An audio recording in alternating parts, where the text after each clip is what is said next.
உலக பிரகாரமா ஒரு பழமொழி சொல்லுவாங்க பாருங்களேன், அரசன் அன்று கொள்வான், தெய்வம் நின்று கொள்ளும். இதிலே தப்பு இருக்கு பாருங்களேன்.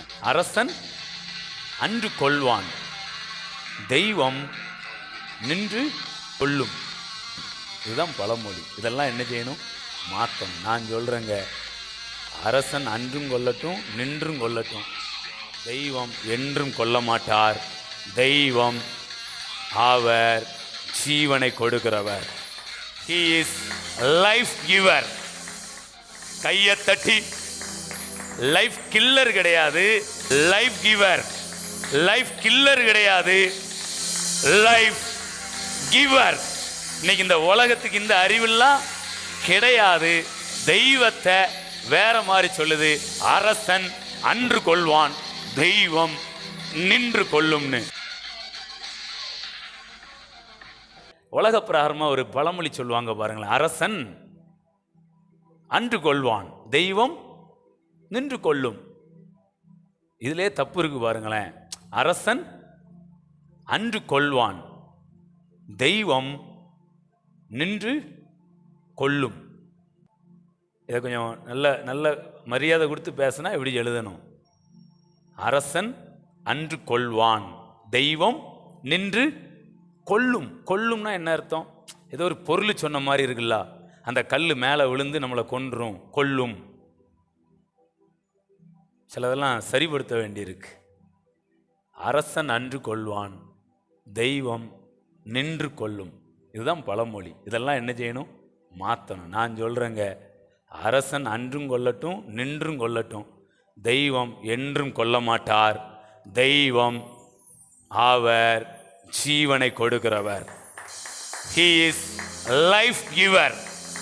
கையை தட்டி, நம்முடைய தெய்வம் கில்லர் தெய்வம் கிடையாது, கிவர் தெய்வம். Life giver. லைஃப் கில்லர் கிடையாது, லைஃப் கிவர். இன்னைக்கு இந்த உலகத்துக்கு இந்த அறிவெல்லாம் கிடையாது. தெய்வத்தை வேற மாதிரி சொல்லுது. அரசன் அன்று கொள்வான், தெய்வம் நின்று கொள்ளும்னு. இது நல்லா இருக்கும் சொல்றதுக்கு. ஒரு சூழ்நிலை சொல்றதுக்கு எப்படி இருக்கும்? ரொம்ப நல்லா இருக்கும் பாருங்களேன். அரசன் அன்னைக்கே கொன்றுவான், தெய்வம் கொஞ்சம் விட்டு பிடிச்ச மாதிரி இருக்கும். என்னைக்குனாலும் உன்னை சோழி என்ன பண்ணிடுவாரு? முடிச்சிருவாரு அப்படின்னு என்ன பண்ணுவாங்க? நான் அதுக்கு கொஞ்சம் எதிராய் நான் பேசுகிறேன். நான் சொல்றேங்க, தெய்வம் அரசன் அன்றும் கொள்வான், நின்றும் கொள்வான், என்றும் கொள்வான். ஆனால் என் தேவாதி தேவன் என்றும் அவர், இன்றும் உயிர்ப்பிக்கிறவர், என்றும் அவர் உயிர்ப்பிக்கிறவர். சில நேரம் தேவ பிள்ளைங்களே கொஞ்சம் வித்தியாசமாக சொல்லிடுவாங்க பாருங்களேன். கொஞ்சம் கலப்படமாக பேசிடுவாங்க. என்ன மாதிரி கலப்படமாக பேசிடுவாங்கன்னா, அன்னாள் சொல்லும்போது சொல்கிறாங்க, கர்த்தர் கொல்லுகிறவரும் உயிர்ப்பிக்கிறவருமா இருக்கிறார். கர்த்தர் யாரா? கொல்லுகிறவரும். இதை எத்தனை பேர் ஆமோதிக்கிறீங்க? ஆமாயா, அன்னாள் சொன்னது கரெக்டியா? கர்த்தர் கொல்றவரும் உயிர்ப்பிக்கிறவருமா இருக்கிறார். இல்லை இல்லை இல்லைங்க, எனக்கு தெரியுங்க. கர்த்தர் கொல்றவர் கிடையாது, அவர் உயிர்ப்பிக்கிற தேவன். ஹல்லேலூயா. மனுஷகுமாரன் மனிதர்களை அழிப்பதற்கல்ல, ரட்சிப்பதற்கே வந்திருக்கிறார். கையை தட்டி ஹல்லேலூயா. தேவனை அறிகிற அறிவு நமக்குள்ள முதலாவது நல்லா வரணும். நம்ம மூலமா இந்த உலகத்துக்கு கரெக்டா போகணும். Praise God. அப்போ அன்னாள் சொல்றாங்க, கர்த்தர் கொல்லுகிறவரும் உயிர்ப்பிக்கிறவருமா இருக்கிறார். இதெல்லாம் சொல்றதுக்கு நல்லா இருக்கும் இல்லைங்க? கர்த்தர் கொல்றவர் கிடையாது, அவர் உயிர்ப்பு. ஏன்னா இயேசு சொல்றாரு யோவான் 10:10, திருடன் திருடவும் கொல்லவும் அழிக்கவும் வருகிறான் என்று வேறொன்றுக்கும் வரான், நானோ அவைகளுக்கு ஜீவன் உண்டாயிருக்கவும் அது பரிபூரணப்படவும் வந்தேன். இந்த அறிவு நமக்கு கரெக்டாக இருக்கணும். இது இல்லைன்னு வச்சுக்கிடுங்களேன், சும்மா ஏதோ ஆண்டவரை அறிஞ்சிருக்கிறோம் அப்படின்னு நினைப்போம். ஆண்டவரை நல்லா அறிந்து விசுவாசிக்கணும்.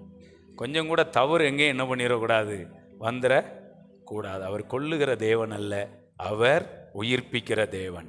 இப்போ கூட சிலர் என்ன பண்ணலாம்னா, அங்கங்கே பழைய ஏற்பாட்டில் அங்கங்கே இருந்தெல்லாம் தேடி எடுத்து என்ன பண்ணுவாங்க, கொண்டுகிட்டு ஆண்டவர் இங்கே கொண்டாரலாம், அங்கே கொண்டாரலாம், அங்கே பூமி வாயை பிளந்ததில்ல, அங்கே அக்கினி இறங்குச்சில்ல, என்ன இறங்கினாலும் எனக்கு தெரியாது, நான் அவருடைய எழுத்தை பார்க்கல, அவருடைய ஹார்ட்டை பார்க்குறேன். அவருடைய ஹார்ட் என்ன தெரியுமா ஏங்க?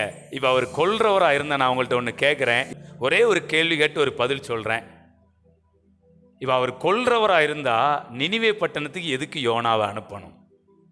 யோனா என்னாத்துக்கு நினிவே பட்டணத்துக்கு போகணும் சொல்லுங்க? ஏங்க அவர் கொல்றவர் தானே, அப்போ நினிவே பட்டணம் பாவம் பண்ணியிருக்காங்க. அதனால தான் ஆண்டவர் யோனாவை அனுப்பி என்ன சொல்கிறாரு, என்ன சொல்கிறாரு, இந்த நினிவே பட்டணம் எத்தனை நாளில் கவிழ்க்கப்படுமா? இப்போ இந்த 40 நாள் என்னாத்துக்கு, இந்த யோனா என்னாத்துக்கு? Price God. பக்கத்தில் கையை பிடிச்சி கேளுங்க, யோனா இப்படி வச்சு கேளுங்க, யோனா என்னாத்துக்கு 40 நாள் என்னாத்துக்கு? கொல்றவராக இருந்தா ஏங்க யோனாலாம் போகாண்டாங்க, அக்கினி இறங்குனா போதுங்க, தேவன் இவர் தான். Praise God. அப்போ பாருங்க, யோனாவை அங்கே அனுப்புகிறாரு. யோனாவுக்கு என்ன ஆசை தெரியுமா?